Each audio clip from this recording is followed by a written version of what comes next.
Can I put something to both of you about this sort of creative phase that you're both going through at present? I think you've got to accept, John, and Yoko, that, particularly you, John, that it's alienated you from the people who originally loved you in this country. Yes, I think they don't understand you anymore. The alienation started was when I met Yoko, and people do not think like people getting a divorce, you know. It's all right to do it quietly, but we can't do it quietly.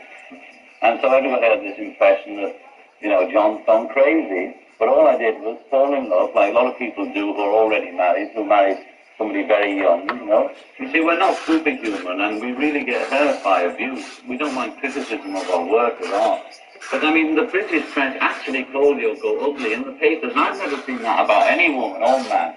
Even if a person is ugly, you don't normally sort of say it in the paper, you know, that ugly woman, and she's not ugly, and if she was, you wouldn't be so mean. They even say attractive about the most awful-looking people just to be kind. But that's the kind of treatment we were getting at that time, and it really hurt. Sure, one of the things that interested me was the method you've chosen. This is to inspire peace. Yeah. Yeah. We're trying to sell it like soap, you know. The only way to sell is to focus attention and sell every day. Well, you feel like being in bed compels more attention than if you were sitting on chairs. Yes, yeah. And it makes it easier for us because we talk 10 hours a day, and it's functional for us to be lying down. Well, don't you think being in bed is one thing, but you could go further. You could shower together. Yes, of course. We just did it. Yeah. Actually, I did it alone. What about during World War II? If Hitler and Churchill had gotten into bed, which Hitler would have clearly enjoyed, do you think that we... What about Churchill? I think that Churchill and Hitler got in bed, a lot of people would be alive today. Yeah. I see, that was it. Well, that's it. It's a way of doing it. Now, suppose Montgomery had gone to bed with Rommel. Beautiful. You like that? Yeah. Do you feel that this continent is the one place to preach peace, or will you preach equally in Peking? Sure, we want to. Yeah, but well, we got to find out. I believe it's easier to get in Moscow than it is to get in the States for a kickoff. But don't you feel that they need you now in Peking and Hanoi? We're needed at all. We're needed everywhere. You can't be everywhere at once. But I do hope that you plan to make them as peaceful as you made these blood-crazed Canadians. No, we're really talking, the best thing we've done so far is talk to people at Berkeley, and we think we had some influence in holding back any violence that was going to come out of that. And we believe that, and we talk to them solid every hour before the last during this last week. We talk to them every day. We talk on the phone, on the radio station, live. I saw them throwing rocks at cops just a couple of days ago. You'd better talk to them a little more. Well, nobody got shot this time, did they? No, nobody got shot. What are you doing about it? What am I doing about it? I'm cheering the police. That's precisely what I'm doing about it. Why? Now, you people have a home in London. Are you permitting people to come in and defecate on the rugs, smash the furniture, and beat you up? Why do you want them to do it in Berkeley? We don't want them to do it in Berkeley. We're telling them to protest some other way. If they'd stayed in bed in Berkeley, they wouldn't have got killed. No. Simmer down. Remember what Joe just rest. Conversation instead of, you know, I'd be delighted with any conversation. Okay, I'd like to add to what you said about Joe Byers. It's good to just overhear something. I can see why you want peace. God knows you can't have much from my own observation. But anyway, from my point of view, everything looks from my own point of view, I am sorry for you. Now, here, I read something that you said that you were very shy people in the Yes, book. you are, sir. And yet, these are... But is that true? You're not shy? Certainly not. Only the shyest people in the world would take pictures like this. Well, the shy people, do they ever become naked or not? Do you think that people are shy have to wrap themselves with your description of yourselves if that is a picture of two shy people, I'd like to know what shyness is. May I ask you, would you consider yourself shy? Why, I'm just normal, but I think that everybody owes it to the world to prove they have pubic hair. And you've done it. You've done it, and I tell you that I applaud you for it. I mean, you want to prove if you can prove it. I don't feel that there's any great interest in it. Clearly, you must have felt the world wanted to know what your private parts look like, and now the world knows. Now that you have a song, said, and one of the lines, and correct me if it's in Christ, it ain't easy. Rubbish. I didn't say. The lyrics go, Christ, you know it ain't easy. You know how hard it can be. The way things are going to go in, they're going to crucify me and you, baby. But in the lyric, you said they were going to crucify you. Yeah, if you take it literally. Well, how did you mean it? I know that. It means everything you want it to mean. What did you want it to mean? They're going to crucify me and you and everyone else. If he's crucified, you... I haven't said that they were going to crucify me. I have. You make the claim they're going to crucify you. Everyone. But you said they're going to crucify me. Oh, you're going to take it literally. Me, you. Me, I stayed over I here. don't permit you to speak for me. I took that liberty, Mr. Cal. Well, it's too much of a liberty. Speaking on behalf of the people in general, you know, in a poetic sense, for I hope it yourself. will upset you. It does upset me. If I'm going to choose, listen to the rest I'll of it. choose Boy Monroe. If I can choose my own and I'll choose Madame Lou. I can choose to sing about what I want in whichever fashion I wish. Yes, but you mustn't include me. Now, you're not my spokesman. Are we agreed? I'm everyone's spokesman. No, you're not mine. You're mine and I'm yours. No, you're... If you write an article, whatever article that may be, it's going to affect us. I know that I am speaking for John Lennon. As a representative of the human race, I'm speaking for us all, whether you like it or not. Whatever race you're the representative of, I ain't part of it. Maybe you're just the human race, but mine is something less pursuit. What do you write your cartoons for? You sing your songs.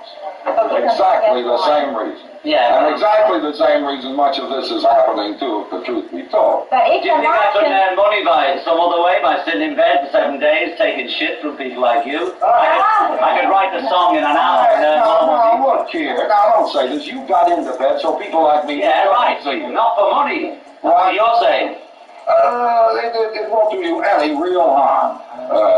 So you might get But I can earn money in easier ways than doing this. I'll tell you what would do you harm. So could I. I could make a lot more drawing people like you than confronting you. And I must say it's much more appetizing drawing them because I can leave. I prefer singing to doing this, but I'm doing this for what you've just done is when you said taking shit from people like you. Now, I was invited here. You knew I was done. Yeah, sure. That's right. So we're not doing it for me. You indicated I was doing it for... Oh, you have manners? Why, I'm your guest. And really, I'm yours. no, you're not. This is your bedroom.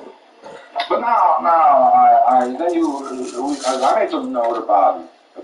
But this business of going to crucify me, what indications have you had that you're about to be crucified? I'd say we're all about to be crucified if we don't do something about war. Yeah. Oh, well, we know.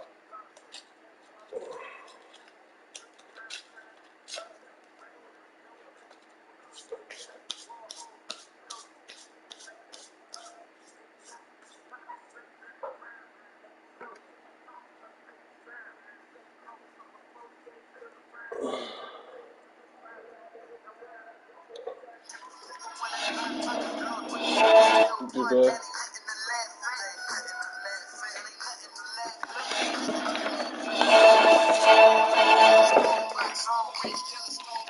you think that race plays a part in wealth distribution, or either a mindset that you can create? Yeah, no. You don't? No, I don't. You and I, we're proof. Why would race have anything to do with it? Put your mind to what you want to do and go for that. I was born in Memphis, Tennessee. I had a long haul from where I came from to here, but here we are. Right? So proof is the pudding is in the eating, and here we sit at the dining table. But it's hard to, when you say that to some people, because they say, oh, there you go, with the pull yourself up by the bootstraps thing, and, you're just being respectable. Not everybody can do that. Look, everybody can't.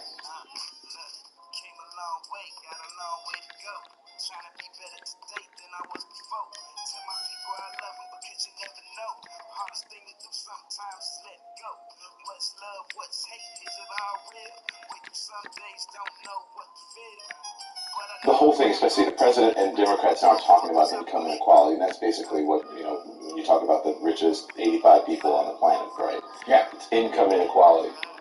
Do you think that's, looking at, what's happening in the news now, is that a good idea? It's a great idea. It is the greatest idea.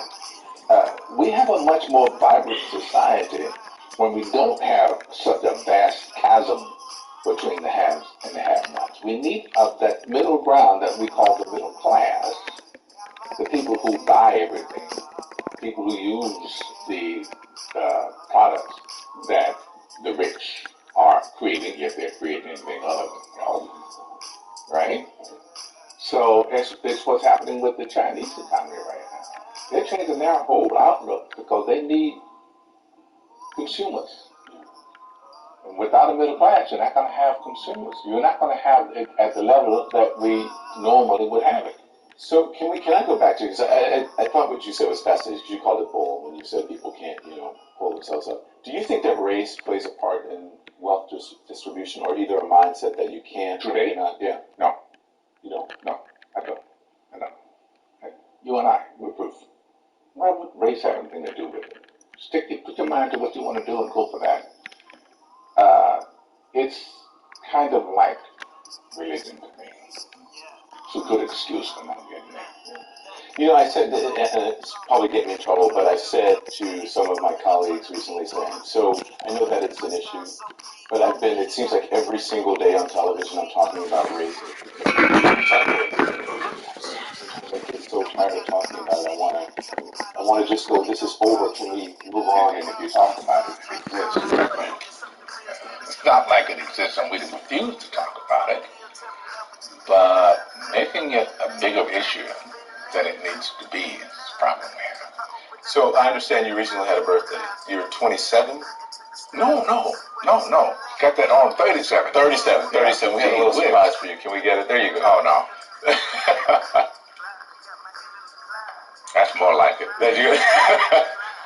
Happy birthday, sir. Thank you, Don. Thank you for joining us here. Oh, it's a pleasure to be here. Appreciate you. So,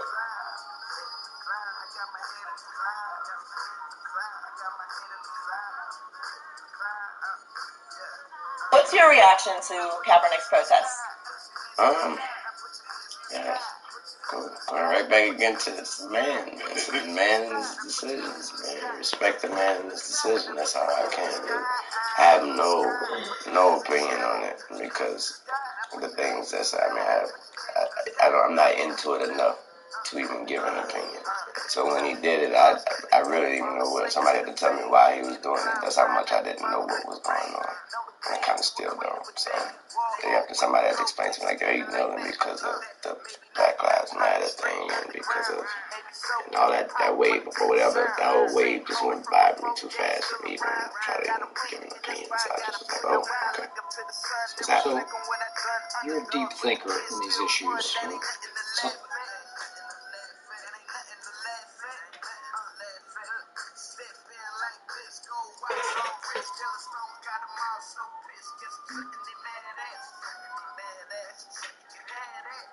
the lack of a real student government, combined with the authoritative attitude that a few teachers, administrators, and board members have, prevents students from truly developing as leaders. Hopefully, this will change. Hopefully, for the sake of future students, more people in this school.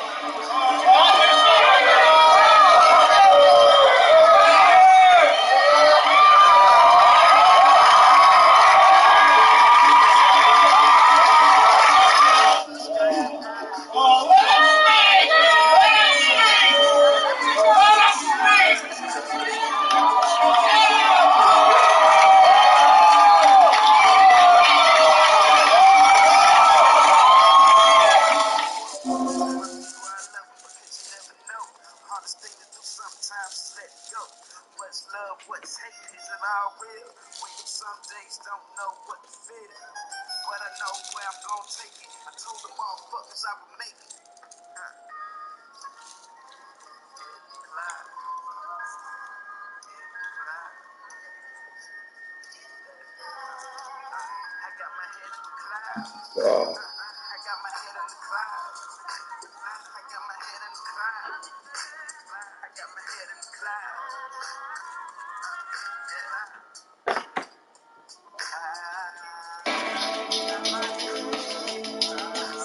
might call him a real-life hamburglar.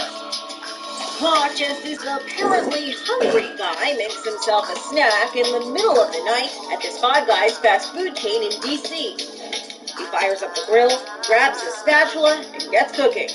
Police say the suspect followed a delivery man into the restaurant and was inside the building for about 2 hours. The surveillance video then shows the man talking on the phone and drinking a beverage during the bizarre break-in. Police say the suspect stole bottled water before leaving. It's unclear whether he ate the burger since it wasn't caught on camera. Maybe he took it. Maybe you forget. Some might call him a real-life hamburglar. Watch as this apparently hungry guy makes himself a snack in the middle of the night at this Five Guys fast food chain in D.C. He fires up the grill, grabs the spatula, and gets cooking. Police say the suspect followed a delivery man into the restaurant and was inside the building for about 2 hours. The surveillance video then shows the man talking on the phone and drinking a beverage during the bizarre break-in. Police say the suspect stole bottled water before leaving. It's unclear whether he ate the burger since it wasn't caught on camera. Maybe he took it to go. For InsideEdition.com, I'm Luke Straps.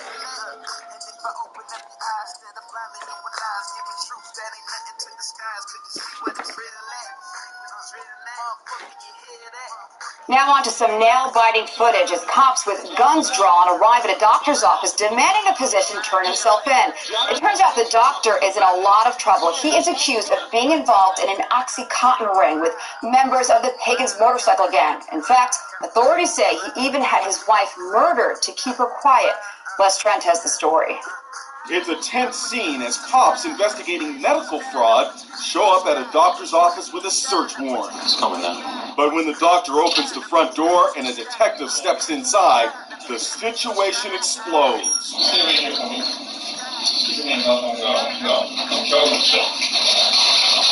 Cops draw their guns and back off, waiting for Dr. James Kaufman to make the next move. He has a weapon. Drop the gun! Drop the gun! The doctor appears at the door again, and this time, police say he's brandishing a 9mm pistol. Drop the weapon. Listen, let's talk. Listen, let's talk. Sir! At one point, the cops throw the search warrant for the doctor to look at. He actually comes over and grabs the papers. Jim, I'm with the FBI. This is just a search warrant for medical stuff. Just chill out. After 40 minutes, the doctor throws in the towel. Walk backwards. Keep walking backwards. And here is the doctor now. His problems just got a lot worse. He's charged with murdering his wife. April Kaufman was a local radio talk show host. She was shot dead by an intruder in her home in Linwood, New Jersey in 2012. As the years went by and the case turned cold, the slain woman's daughter, Kimberly Pack, had suspicions about her stepfather, the doctor. It feels like I'm living some kind of weird made-for-TV movie.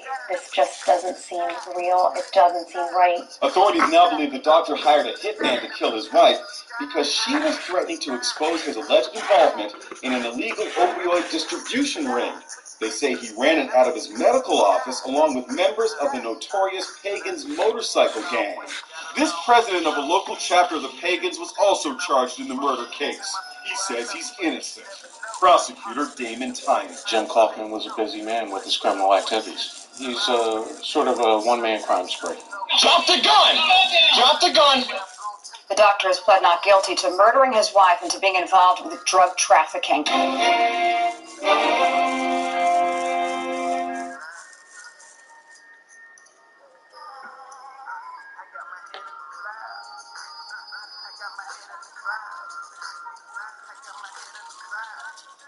It was the major investigation that was launched after a deputy claimed to have been shot by a sniper. But authorities say it was all a hoax and he made it up. Now this guy has come forward to say he was questioned by police before the truth came out. This was the urgent scene as armed deputies were on the hunt for a sniper. Deputies ambushed. One shot right outside the Lancaster Sheriff's Station. A deputy sheriff in Lancaster, California, claimed a sniper shot him as he walked out of the sheriff's station. The sniper was supposedly firing from this apartment building. Now, in a dramatic twist, officials say it was a hoax. There was no sniper, no shots fired, and no gunshot injuries. Completely fabricated. Deputy Angel Reynosa claimed he was fired at by a sniper outside the sheriff's station behind me.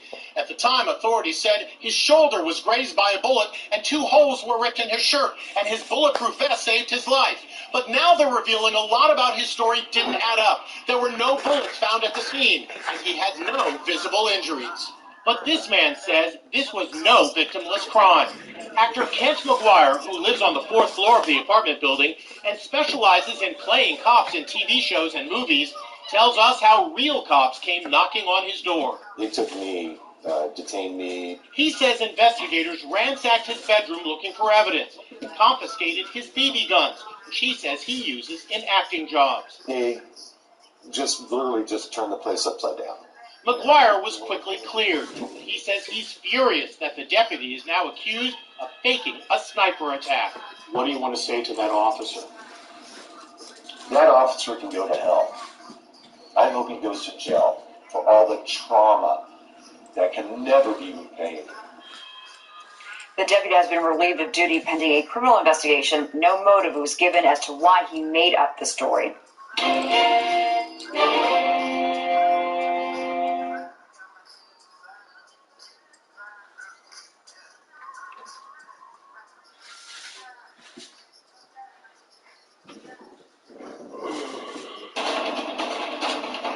That is the scene in Dallas this morning. An active crime scene, buildings there on lockdown after peaceful protests turned deadly overnight.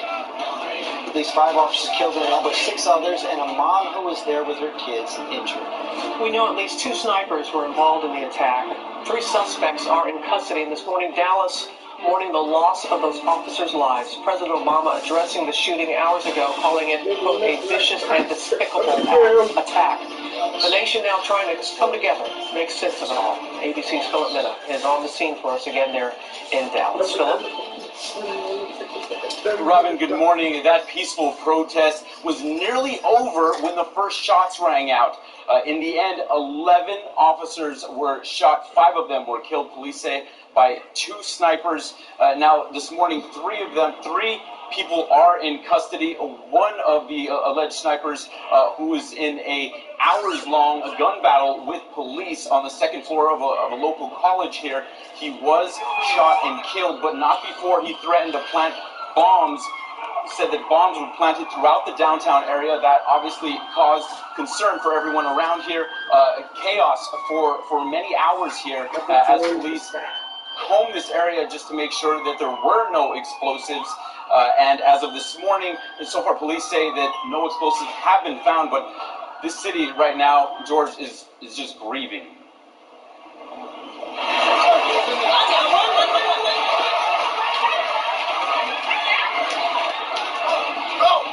Now from the mayor of Dallas, Mike Rawlings. Mr. Mayor, thank you for joining us this morning. I know your entire city is grieving. We are grieving with you this morning. We also know that your city is still on edge. The entire city now still on alert? It is. We've shut down a part of downtown. It's still an active crime scene. We're looking at all aspects of that, those buildings. But we think it's under control, but we haven't said it's over at this point. So you think it's under control, and can you confirm that no explosives have been found?